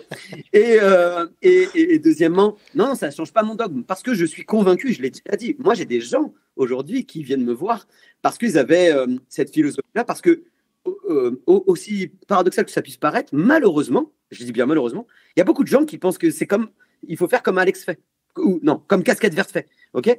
Et du coup, moi, je dois me battre contre ça. Et du coup, je suis un peu de la caricature en disant, ouais, bon, moi, Seb, il dit de faire fais que des squats et ça ira. Alors que si ils sont venus à ma formation, ils savent qu'on course, on fait tout. Évidemment, j'essaie d'avoir une méthode qui, oui, change de tout ce que vous avez pu voir parce que je joue sur la charge.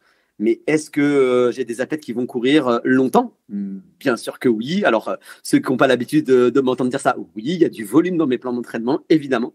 Par contre, non, ça ne remet pas en question. Par contre, là où justement, moi, j'adore avoir des gars comme Casquette Verte, c'est que dire, bah, écoutez, c'est bien que lui, il a la visibilité parce que, allô, c'est absolument pas ça qu'il faut faire. Ça marche pour lui, c'est génial. Encourageons-le et faisons pas les franco-français, attendons pas qu'ils se... et ça, moi, pour le coup, ça m'horripile quand je vois sur les réseaux sociaux des commentaires qui sont totalement stupides. Par contre, ayons des débats, c'est ça qui fait avancer. Parce que, moi, j'adore, je vais vous dire un truc, un secret, ça reste entre nous, et écouté par 2 millions de personnes, j'adore la politique. Mais la politique au sens noble du terme, c'est-à-dire j'adore discuter avec des gens qui ne sont pas d'accord avec moi parce que ça va affûter ma discussion. Je n'essaie pas de convaincre Alex. D'ailleurs, quand on a échangé, je n'essaie pas de le convaincre. Et si demain, il prend un entraîneur et qui codifie son entraînement, je dis à son entraîneur, bon chance, comme on dit moi. Okay, et puis, c'est cool, ça veut dire qu'il aura modifié son mindset. Est-ce que moi, ça me fait évoluer? Peut-être, mais pas... Allez, de 0,01% parce que j'ai pu échanger avec un gars intelligent qui a une méthode que moi je déconseille à 99% de mes athlètes. Par contre, ce qui est cool, c'est qu'on peut échanger et ça, c'est ce qu'on doit tous savoir. Et un dernier point, même si j'ai écrit un livre, que je suis formateur, enseignant, je sais une chose, c'est que je ne sais pas. Je suis passionné du corps humain, je me passionne depuis toujours et j'aime échanger avec des gens qui font des méthodes qui ne sont pas du tout validées par la science, mais ça fonctionne. Et ben voilà, tu vas prendre un truc là, tu vas prendre un truc à gauche, puis après tu vas lire la science va te valider ou t'invalider des choses. Et c'est ça qui est passionnant. Et le jour où je sais que je saurai, j'arrête ce métier. Très beau. Non, c'est très juste. Alex, tu veux réagir sur ce que vient de dire Seb? Non, c'est super intéressant parce que c'est le point de vue que j'en ai, c'est-à-dire que j'ai l'impression que en tout cas pour ce qui est en train de se passer en trail, c'est très nouveau au final pour le cadre qu'on essaye d'en avoir. J'ai l'impression qu'il y a un peu vite voilà, tout ce qui est passé de la FFA, enfin je dis la FFA, mais de l'athlétisme a été calqué pour, en fait pas été calqué, mais a été mis sur le trail. Et on se rend compte que non, comme tu le dis là, c'est qu'il y a des milliards de facteurs, peut-être en plus, peut-être pas en plus, mais en tout cas différents. Et donc c'est en train d'évoluer, c'est en train de se construire. Et moi c'est justement ça que, allez, je suis jamais rentré en lutte contre ça ou quoi que ce soit, mais d'une certaine manière, la façon dont je vis et dont je pratique le sport et a fait que c'est rentré en lutte, c'est au tout début, quand j'ai vu beaucoup de coachs réagir à ma façon de faire en disant que c'était pas la bonne, moi, je n'y étais pour rien. En fait, c'est juste ma façon de faire. Et ce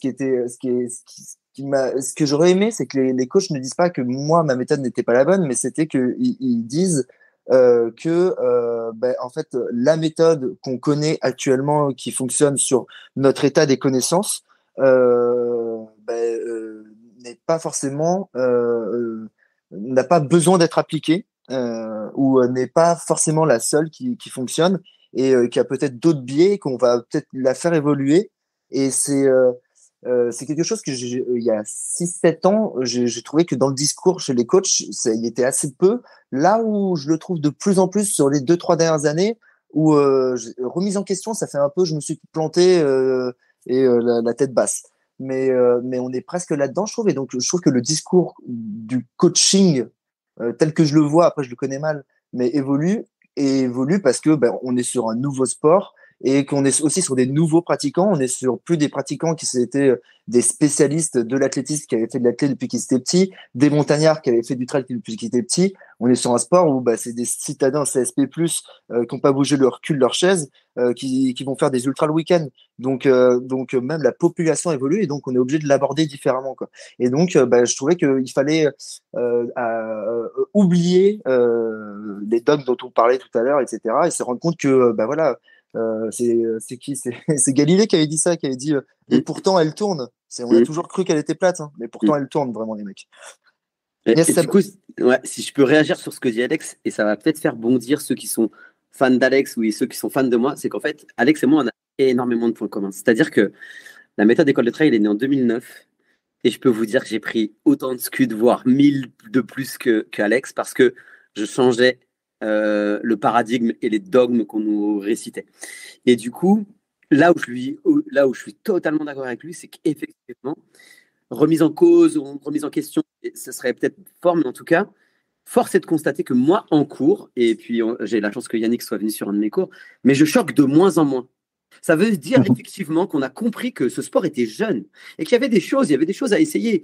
Et du coup, effectivement, par contre, du coup, on sait de plus en plus et qu'il y a un tas de facteurs de performance qu'on a réussi à identifier grâce aux gros travaux alors je vais citer ceux qui sont avec qui je travaille, mais qui sont des grands dans ce domaine, Guillaume Millet, Grégoire Millet, Pascal Balducci, tous ces gens-là qui ont mis de la science dans notre entraînement, qui aujourd'hui se disent ok, effectivement ce que raconte le petit nain chauve excité là, ça peut peut-être être un petit peu cohérent parce que ça sort des paradigmes et des dogmes qu'on nous a racontés en athlée et machin.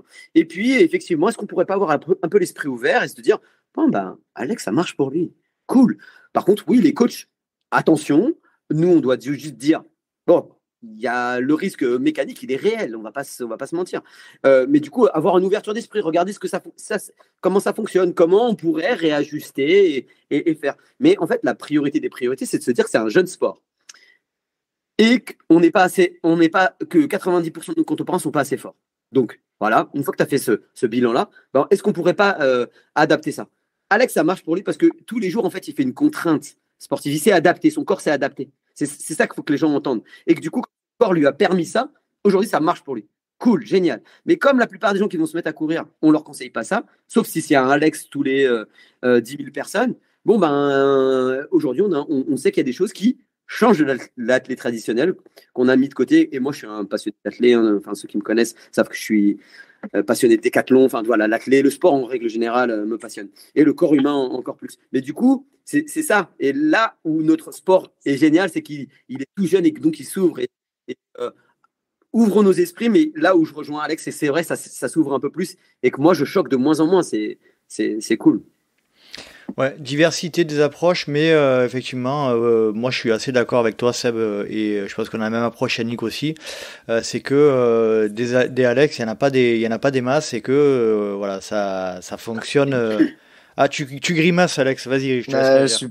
C'est le seul truc dans lequel j'étais pas d'accord, c'est que je pense que je suis pas différent. Et je pense que je suis un monsieur tout le monde, comme il y en a énormément. Physiologiquement parlant, après, je pense que c'est mon éducation qui m'a amené à pratiquer comme je pratique aujourd'hui et à avoir l'envie et la passion telle que je l'ai aujourd'hui, qui est mon moteur de base. Mais je suis quasiment convaincu que il y en a énormément des comme moi c'est l'éducation ou l'environnement qui fait que c'est différent. Mais du coup, si je peux me permettre, même si je pense qu'effectivement, il n'y en a pas des masses des gens qui s'adaptent aussi vite à telle contrainte, là où je te donne le point et où je serais d'accord avec toi, même si je te donne le point, ça fait un peu prétentieux, donc je me retire. Où je suis d'accord avec toi, c'est que effectivement, il y en a peut-être plusieurs, mais tu as dit quand même une chose, c'est que tout le monde n'a pas le même environnement, tout le monde n'a pas eu la même éducation, donc, mine de rien, ben, si physiologiquement, mécaniquement, puis au niveau de ton environnement, ton éducation, il y a un tas de facteurs. Tu vois, c'est pas que physiologique. C'est pas que oui, il y a plein de choses, évidemment. Et là où la raison, c'est qu'effectivement, c'est multifactoriel. Et c'est ça où c'est intéressant. C'est, tu sais, des génies, on est tous des génies dans un domaine. Mais il y en a combien qui naissent à 4000 mètres d'altitude, qui sont prédisposés à courir dans la montagne et qui font leur premier 4000 à 4 ans? Très peu. Ce mec-là, il s'appelle Kylian Jornet. Tu vois, il y en a combien qui sont nés à Rosario et qui ont un ballon dans les gènes et qui ont attendu d'avoir 34 ans pour gagner leur première Coupe du Monde alors qu'ils ont un talent débordant. Tu vois, c'est tout un tas de facteurs. Et si on y va par là, je suis d'accord avec Alex. Il y en a peut-être plusieurs des Alex, mais est-ce qu'il y en a des Alex qui ont, comme lui, eu le temps de s'adapter à courir, ont eu un environnement, une éducation qui était la même? Donc, au fur et à mesure, bah, tu vois bien, Alex, qu'on resserre un peu l'entonnoir. Yannick? Moi, je rajouterais, c'est ça qui est bien dans le trail par rapport à l'athlète, parce qu'on a justement tous ces autres aspects qui sont pas juste physiologiques comme ça pourrait l'être sur un marathon. On va avoir tout ce qui est toute la préparation mentale, ça va être la préparation de ta course, la gestion de ta course, tout ce qui est l'alimentation, les ressentis d'effort. Il y a que dans le trail, sur l'UTMB, ça fait 2 ans de suite qu'on a des femmes dans le top 10. C'est jamais imaginable sur un championnat du monde de marathon, par exemple. Donc, on voit qu'il y a d'autres aspects qui rentrent en course, et c'est là où Alex aussi, il doit être très très très très très fort dans tous ces autres aspects-là, mentaux. Le fait de courir 25 bornes tous les jours à Paris, ça va pas être facile. Donc voilà, c'est ça qui est beau dans le trail aussi, c'est que c'est pas juste la physiologie, pardon, mais c'est tous les autres aspects aussi, beaucoup plus que dans d'autres sports. Tout à fait, c'est clair. Alex, tu viens de publier ton programme 2023, qui est quasiment le même que 2022. Et d'ailleurs, on va se croiser sur le Mute, figure-toi. Incroyable. Moi aussi, j'y suis. Tout le monde y sera, magnifique. Ah non, je suis pas sauvé. Ah mince, Yannick. Mais il faut que tu prennes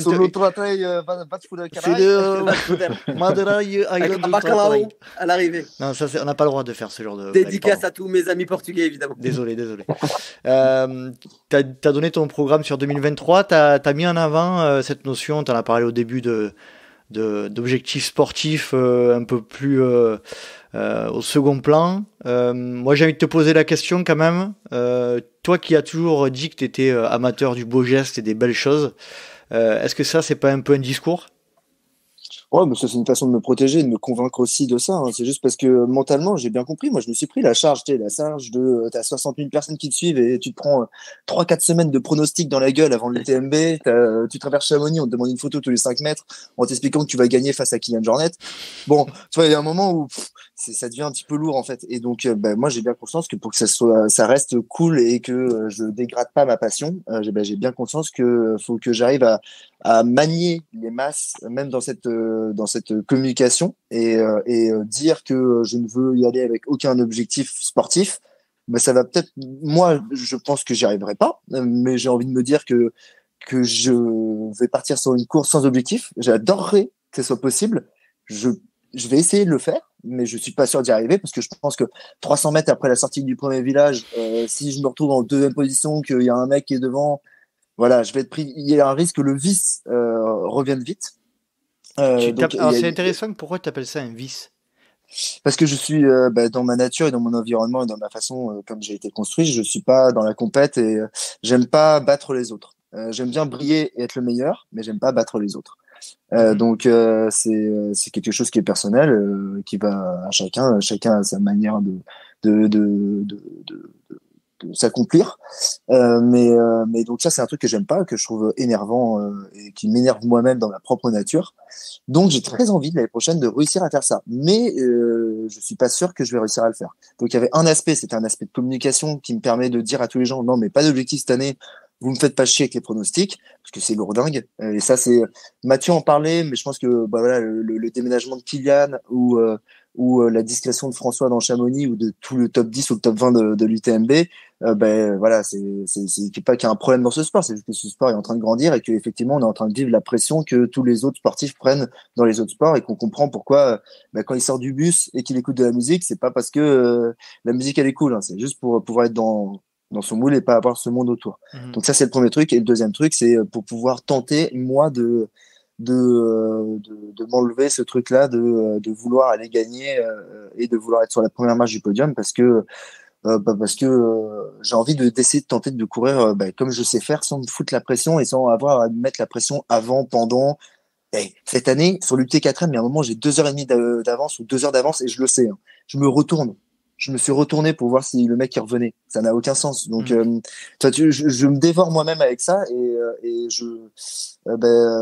quand je sais pas comment dire, mais au football, que voilà, quand tu veux que la reprendre comme elle vient, d'une certaine manière, t'es pas en train de penser à est-ce qu'il y a 2-0, est-ce qu'il y a 2-1, est-ce qu'il y a 2-2. Si tu veux faire ce beau geste au bon moment et qu'il soit beau, il faut même pas penser à ce score, merde, peut-être qu'on devrait maintenir le ballon. Non, on va tenter le geste et au pire ça passe pas. Et donc j'ai plutôt envie de tenter le geste que de tenir le ballon au pied, quoi. Très intéressant.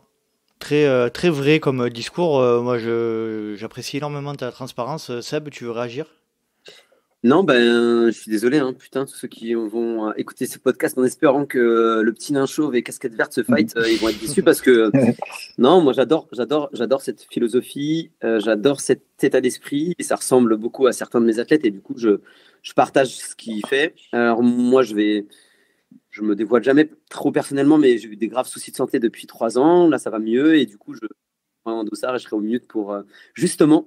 Alors au départ, je vais être pacer pour une de mes athlètes. Hein. Alors elle a gagné la Chape Belle et puis elle a fait une très belle course à la Mascarine. Donc autant vous dire que c'est quand même pas pour faire ramasser les pâquerettes, mais justement, j'aborde ces courses de reprise pour moi, juste pour profiter de cet instant, pour courir. Alors je ne concurrencerai pas aucun des élites évidemment, mais en tout cas, je me mets pas de pression parce que je suis un ancien athlète de haut niveau et je crois qu'on se ressemble quand même beaucoup, c'est assez drôle d'ailleurs, avec Alex, parce que oui, je veux pas battre les autres, parce que c'est jamais ce que j'ai recherché. Par contre, est-ce que je veux être la meilleure version de moi-même et je me mets une pression un peu trop importante, même si j'ai plus le niveau que j'avais.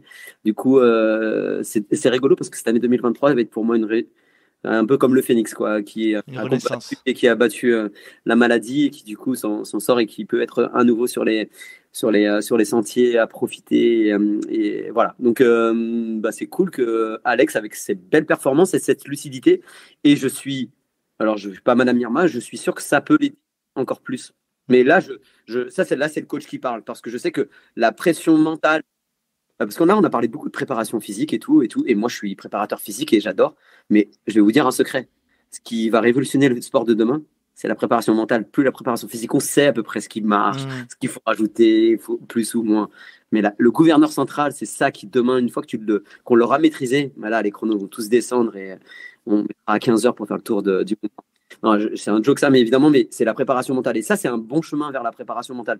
Peut-être que c'est auto et c'est mieux quand on arrive à faire ça. Et je l'annonce là, je pense que Alex fera de meilleures performances s'il arrive à maintenir ce qui s'est fixé mentalement.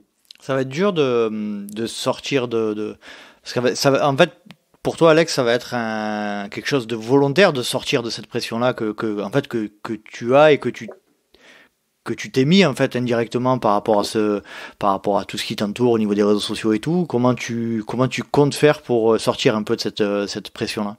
Non, je vais pas le sortir. Je te dis, la communication, elle passe aussi d'une certaine manière, c'est de l'éducation. C'est éduquer les gens à ne pas faire des pronostics, à ne pas penser des choses. Enfin voilà, un mec, tous les gens qui vont me donner, m'expliquer que ça va mieux marcher en faisant ça, ou que je devrais faire top 5 ou top 10, vu les performances qu'ils ont vu deux, trois résultats passer sur Facebook. Juste, moi, je vais leur répondre. Et je vais éduquer les gens et petit à petit, ça va peut-être prendre 6 mois, 1 an, 2 ans. Mais dans 2 ans, cette pression, elle sera, et là, elle est en train de le devenir déjà de plus en plus bienveillante parce que les gens ont compris et que j'ai passé du temps à expliquer dans les commentaires et que voilà, on connaît le défaut des réseaux sociaux, c'est que ça montre très peu d'une personne et que le truc, moi, qui m'a fait le plus, en fait, je dis éduquer, c'est pas très bon, hein, c'est évangéliser en fait sur qui je suis. Mais le truc qui m'a le permis de le passer le plus de messages, c'est le temps long et c'est les podcasts. Hein. C'est grâce à des podcasts comme le tien, celui d'Arnaud, dans la tête d'un coureur, etc., où tu as plus le temps de t'expliquer. Où là, les gens se disent, ah, peut-être finalement, il est pas si con le bonhomme. Et ils prennent le temps et donc ils comprennent mieux les messages, ils comprennent qu'est-ce qui est de la communication, qu'est-ce qui est pas de la communication, qu'est-ce qui est vrai, qu'est-ce qui est pas vrai. Mais donc, je pense que ça va être sur le temps long. Et ce qui est très étrange, c'est que l'année dernière, en fait, ma plus grosse perf en termes, je pense, à index UTMB ou celle que j'estime que là où j'ai le plus performé, c'est la seule fois où je m'étais dit, tu t'en bats les couilles. Euh, et, euh, et c'est terrible de se dire ça. Donc, j'ai envie de me dire, cette année, je suis sur ouais, voilà, on est sur un podcast, on peut le dire, mais c'est un grand battage de couilles toute l'année. On est sur un grand battage de couilles, une grande saison de battage de couilles. Voilà. Et donc l'idée était aussi là, c'est parce que oui, couille au vert, même combat.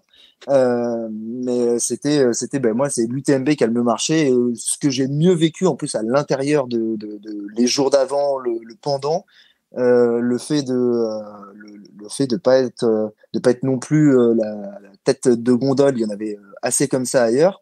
Moi ça m'a permis de passer un super moment quoi. Et donc je me dis bon si je m'oblige à ce que l'année prochaine ça soit un petit peu ce modèle toute l'année, j'apprécierais bien et je vais apprécier les moments, peu importe après le classement. Ce que tu disais, Seb, j'étais assez d'accord sur le côté. En fait, voilà, on veut être le meilleur de nous-mêmes et t'étais fier à l'arrivée quand t'as donné le meilleur de toi-même et que t'es le seul qui peut te juger sur qu'est-ce que t'as fait. Et c'est pas un classement ou une personne avant ou après qui te juge quoi.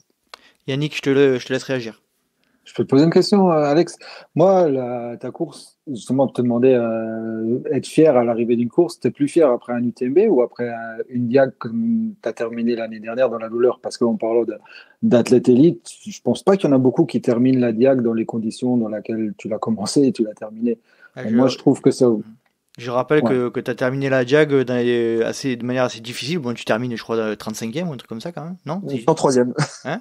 103e. Alors, je suis top 25 au top 20-25. Je suis premier sur les 7 premiers kilomètres, déjà, parce qu'il y avait du bitume. Hein, je viens de faire rappeler, avant de me faire rattraper par un certain Grégoire Kermer et Davidos, et qu'on se paume dans les bambous. Non, et après, je me positionnais bien, c'est-à-dire que j'étais 20-25e, je suis tombé, et j'arrive à Silao, je suis 400e, et ça repart, et je termine 100. Et effectivement, j'arrive à la fin de cette course avec, j'étais venu chercher un objectif qui était un top 10 et je repars avec une leçon de vie. Parce que je mets 10 heures de plus que prévu et ça m'a appris encore plein de choses et ça m'a encore conforté dans l'idée que ce que moi je viens chercher dans l'ultra, c'est une aventure à chaque fois et j'étais très content de mon résultat quand même à la fin. Il a fallu un peu ravaler les 400 personnes qui te doublent et qui sont contentes de doubler casquette verte, quoi. Donc avaler ça, mais une fois que tu as avalé ça, pour toi, c'est quand tu sais que tu as voulu abandonner et que tu en reviens, c'est toujours un moment magnifique quand à la fin tu passes la ligne et tu fais putain, j'ai bien fait de pas abandonner. Bon, j'ai mis 10 heures de plus, mais j'ai bien fait. Mais je t'avoue que c'est là où je pense que moi j'ai ce petit vice en moi de la compétition et que je veux pas me l'avouer parce que je déteste ça et je déteste me dire que j'ai ce vice. C'est mes meilleurs moments l'année dernière, c'est la victoire sur l'UT4M où je me dis tiens, enfin un Parisien qui gagne un truc de 180 bornes avec 12 000 de dénivelé. où je prends le record, l'UTMB où je rentre dans le top 20 au-dessous de 23 heures, où je me dis bon bah là on va arrêter de m'embêter parce que là tu as une légitimité, et le coup la m'amène en Suède où je sais que je pose une trace en 15 heures et qu'il y a quelques années avant qu'elle soit battue. Donc finalement mes fiertés, je sais pas si c'était exactement le mot de ta question, mais mes fiertés elles sont finalement dans des réussites, mais je sais que j'ai bien plus appris sur mon échec à la diagonale. Et que je suis très content de cet échec au final. Mais mes fiertés sont ailleurs. Très, très clair. Bon, ben, ouais, moi c'est passionnant, hein, ça pourrait durer des heures. Seb, est-ce que tu veux rajouter quelque chose là au sujet d'Alex, de manière générale sur l'approche de l'entraînement vas-y. Comment je dois préparer une mute au mieux? Attends, explique-moi là, parce que si on prend le départ de la Alors, attendez, juste question. Alex, t'es sur le 115 sur le mute? Ouais, je suis sur le 115. Et toi, Seb? Il n'y a pas plus long. Non, moi je suis sur le petit, enfin sur la course enfant 65, sur le 65. Il y a 65? Il y a un 85, je crois. Ouais. Non, tu as peut-être 20 bornes de rab. Non, je suis 65. Je suis quasiment sûr que c'est 65. Bon. Enfin, je suis sûr même. Pourquoi quasiment? Non, je suis sûr que c'est 65. Tu vas pacer sur 65 km? T'as un bon cœur, hein. Ouais. J'avais quelques qualités. Qu'est-ce que j'ai rajouté? Je crois que je lui ai fait assez de compliments. On s'est fighté sur ce qu'on avait à se fighter, et c'est assez cool. Non, juste rajouter sur le classement, même si évidemment ce que dit Alex, d'ailleurs, je trouve que c'est très honnête. Plutôt que de dire ouais, non, mon meilleur souvenir, c'est d'avoir fini la diag en vrac. Non, c'est ceux où il a le mieux marché, heureusement. Par contre, il a appris évidemment, mais j'aime bien rappeler que, comme ce qu'il a dit, et j'insiste là-dessus, c'est-à-dire que, en fait, à partir du moment où tu es fier de toi, quand tu passes la ligne, qui est 1, 10 ou 20 gars plus forts que toi, ou filles d'ailleurs, parce que maintenant il y a des filles qui peuvent aller plus vite que toi, c'est ça le principal en fait. Tu vois, c'est là où le trail il est fabuleux. C'est là où ça, tu peux pas te le dire sur marathon, ça n'existe pas. Si tu es parti pour faire, et je peux parler d'une expérience personnelle, je suis parti sur un marathon. Alors, c'est pas du tout préparé, mais bref, je partais sur des bases de 2h20. J'explose complètement, je fais un chrono de merde, enfin, en tout cas, loin des 2h20, parce que je fais 2h28. Et bah là, tu es content? Non, t'es dégoûté. Si j'avais fait 2h20, 30 secondes, j'aurais été dégoûté. Le trail se donne cette possibilité-là. Il y a des moments où tu vas avoir en plus, encore plus l'ultra. Et là où la raison aussi, c'est que c'est une aventure. C'est une aventure. Moi, j'ai pas de qualité particulière pour l'ultra. Je me mets sur l'ultra cette année-là parce que j'ai un petit gars qui m'a dit papa, si tu te remets à faire des courses avec tout ce que tu viens de traverser, je vais être au ravito. Je le fais pour ça, pour qu'il y ait ma chérie au ravito, pour qu'il y ait des potes au ravito, pour que je puisse prendre mon temps et que je sois pas dans la performance parce que je sais que je suis pas fait pour ça. Et du coup, c'est ça, c'est l'aventure. Et du coup, les élites, ceux que j'ai en tout cas à charge, ils ont cette philosophie-là. Évidemment, ils ont la possibilité de gagner les courses. Par contre, si ce jour-là, parce que et là on parle du chrono et vraiment, vraiment félicitations à Alex et à tous ceux qui ont fait des super chronos, mais c'était des conditions, on va pas se mentir, ultra optimales. Je veux dire, les chronos qui ont été faits cette année, ultra optimales par la densité, par la météo, enfin tu vois, c'était génial. Et effectivement, il fallait être là ce jour-là parce que le chrono est magnifique et ceux qui ont réalisé, et on leur retirera pas, c'était top. Mais peut-être que l'année prochaine, ils vont tous 1 heure de plus. Est-ce que pour autant, une course moins bonne, pardon, excusez-moi, il est tard. Maintenant, ce sera aussi s'il y a eu du fight, s'il y a eu comme on a vu là, parce que là, c'était à tous les étages, il y avait des belles batailles. Franchement, moi, je les suivais devant, mais je regardais pas uniquement devant, et pourtant, j'ai un pote qui était devant, tu vois, mais j'ai regardé partout, et c'était magnifique à voir. Et c'est ça qui nous kiffe tous, et c'est ça que les gens devraient entendre, plus que les classements. Tu vois, la trace qu'il a fait en Suède, là, qui est un super chrono. J'espère qu'il va y retourner et qu'il se fera battre d'une minute par un mec, tu vois, c'est aussi ça. Et si lui, il a mis 10 minutes de moins son chrono, mais le mec a mis encore 1 minute de moins, et c'est quand même. La satisfaction, elle est énorme. Et là, ça, pour le coup, ça vaut pour les élites comme pour Martin. Et c'est ça qui est beau, toi, en tant que coach, c'est quand tu arrives à faire passer ça. Absolument d'accord. Très, très clair. Totalement d'accord aussi. Totalement d'accord aussi. Mais tu sais qu'en fait, on a ce gros défaut, de toute façon, c'est dans tous les sports, mais c'est que on parle, quoique, toi, t'en as invité des gens et dans Course Épique aussi, ils ont pas mal invité des gens qui n'étaient pas devant. Et la plupart des gens, ils sont pas devant, hein. La plupart des gens, ils sont ailleurs. Et les aventures sont folles à chaque fois, hein. Moi, à chaque fois que j'ai raconté ma diag et que j'ai bu un verre avec le mec qui m'a raconté sa diag à lui, sa diag de 50 heures, elle est tout aussi intéressante que ma diag de 28 heures, quoi. Et ça, Si les pratiquants s'en rendent compte, mais peut-être que les gens de l'extérieur s'en rendent pas compte et ils ont tendance à regarder que ceux qui ont mis le but, quoi. Exactement. C'est clair. Tu peux venir faire un ultra avec Nico ou avec moi, hein, si tu veux, pas de problème. On prendra le temps. On va te raconter, nous. Mais moi, je suis impatient. Là, ce qui va se passer, c'est je me donne encore une année à fond. Après, j'ai un projet de vie différent qui est de fonder une famille. Donc, je pense qu'il va falloir que je fasse autremement. Enfin, non, c'est pas. Il va falloir. Je vais faire autrement.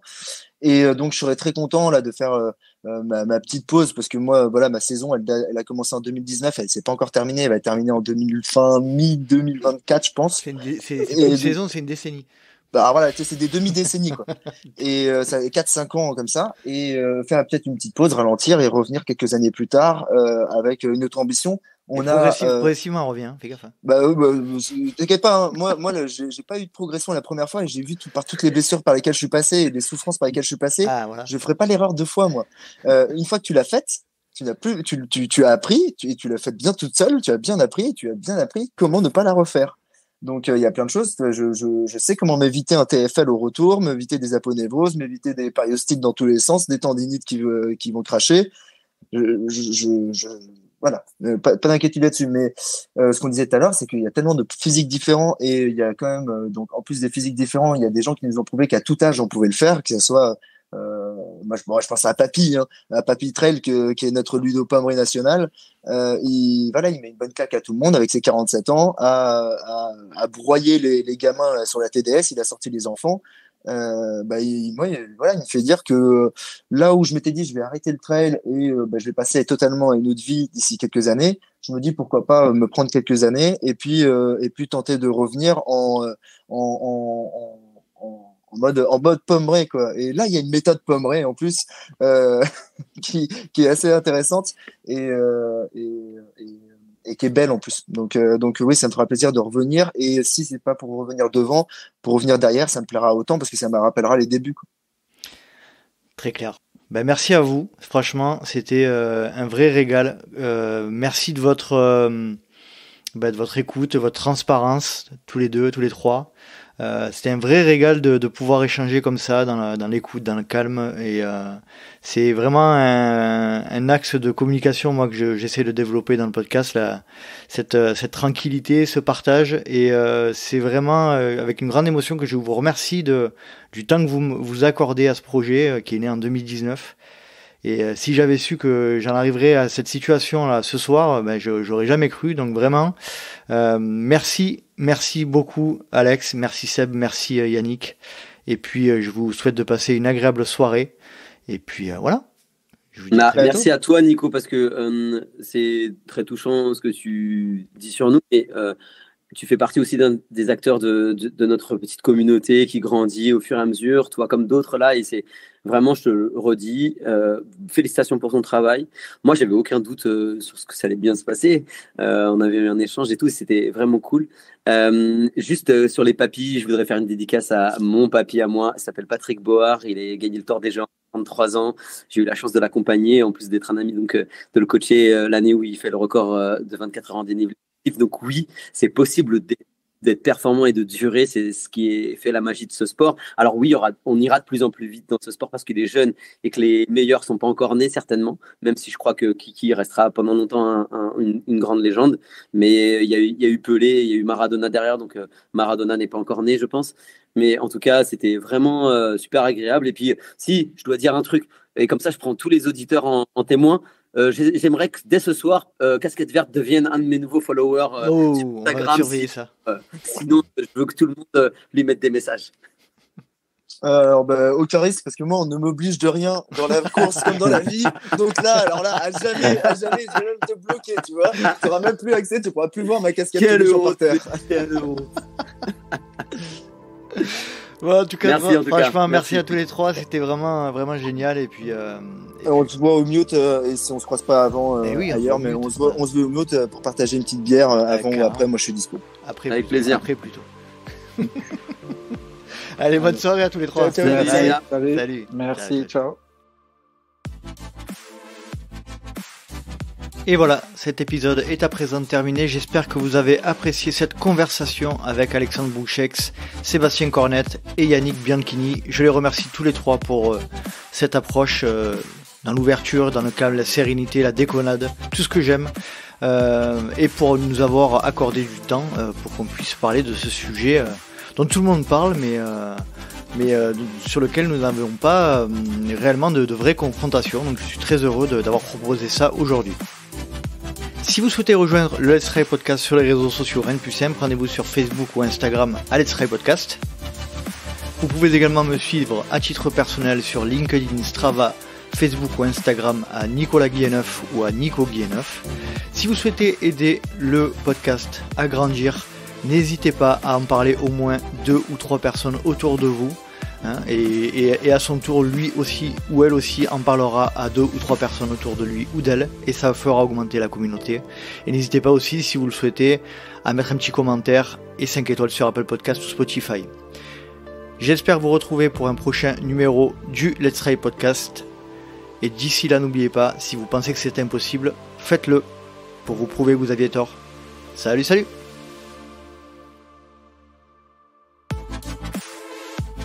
Bon, Seb, ça va? Bah ouais, sauf que j'étais sur l'autre lien depuis. Je sais pas, ouais, je sais pas. C'est moi, après, des fois, je me confonds avec les liens. Enfin, voilà. T'inquiète. Parce que c'est quand t'es vieux, t'as pas l'habitude des. Putain, je suis dans le 82, moi. Tu sais que ça commence à compter là. Bon, Alex, ça coupe un peu la connexion, c'est normal. C'est toi qui arrête, qui remet. Ouais, c'est moi, c'est parce que j'essaie de mettre tout le monde dans un trou perdu, ça s'appelle Paris. Ouais, ça capte pas bien ici. Là. On va bientôt avoir l'eau courante. On se connaît, on s'est croisés. Okay. Ah bah ça l'a pas marqué. Merde. Non, vraiment pas. Ouais, mais Seb, il croise 50 personnes par jour. C'est compliqué. Désolé, je m'excuse. Mais non. Tu me rappelles réfléchir à c'est dans une boîte où on portait des loups et on était à. Ça c'était avec moi.